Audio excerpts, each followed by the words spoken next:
সকল উপস্থিতিবৃন্দ, আমাদের লক্ষ্য হচ্ছে এই দেশের শতকরা 40% মানুষ কৃষির সাথে জড়িত। আমি আপনি আজকে আমরা যেখানে অতিথি হিসাবে আমরা যারা এখানে উপস্থিত আছে, মাঠে যত মানুষ উপস্থিত আছেন, এই মঞ্চে যত মানুষ উপস্থিত আছেন, আমি হয়তো সরাসরিভাবে কৃষির সাথে সম্পর্কিত নই, কিন্তু আমাদের পরিবারের কেউ না কেউ আছে যেই মানুষটি কৃষির সাথে সম্পর্কিত, সরাসরিভাবে এখনো সম্পর্কিত, আমাদের আত্মীয় স্বজন পরিবার পরিজনের। অর্থাৎ বাংলাদেশে আমরা যত মানুষ আছি, প্রত্যেকটি পরিবার, 4 কোটি পরিবার আছে, প্রত্যেকটি পরিবারের কেউ না কেউ কৃষির সাথে সম্পর্কিত। অর্থাৎ এই দেশের প্রধান পেশাই হচ্ছে কৃষি।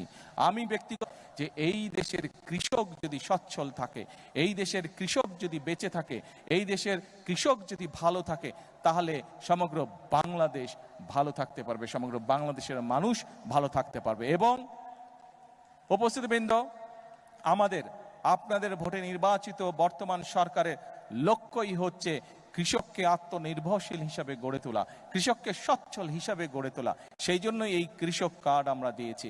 এরই ভিতরে আপনারা নিশ্চয়ই অবগত হয়েছেন যে এই কৃষক কার্ডের মাধ্যমে আমরা কৃষকের কাছে 10টি সুবিধা পৌঁছে দিতে, যেই 10টি সুবিধার মাধ্যমে কৃষক তার অবস্থান অনেক ক্ষেত্রেই পরিবর্তন করতে সক্ষম হবে। করে যে সকল অঞ্চল, উত্তর অঞ্চল সহ টাঙ্গাইল সহ বাংলাদেশের যে সকল অঞ্চল কৃষি নির্ভরশীল এলাকা, সেই সকল অঞ্চলে আমরা যেমন কৃষক ভাইদের পাশে দাঁড়ানোর চেষ্টা করব, কিষাণী বোনদের পাশে দাঁড়ানোর চেষ্টা করব, আমরা যেরকম কৃষিকে সহায়তা দেওয়ার চেষ্টা করব, একই সাথে আমাদের চেষ্টা থাকবে যে শুধু কৃষি পণ্য উৎপাদন করলেই হলো না, সেই সকল অঞ্চলে কিভাবে কৃষি পণ্যের সাথে সম্পর্কিত যে সকল কলকারখানা আছে সেগুলিও যাতে প্রতিষ্ঠিত করা যায়,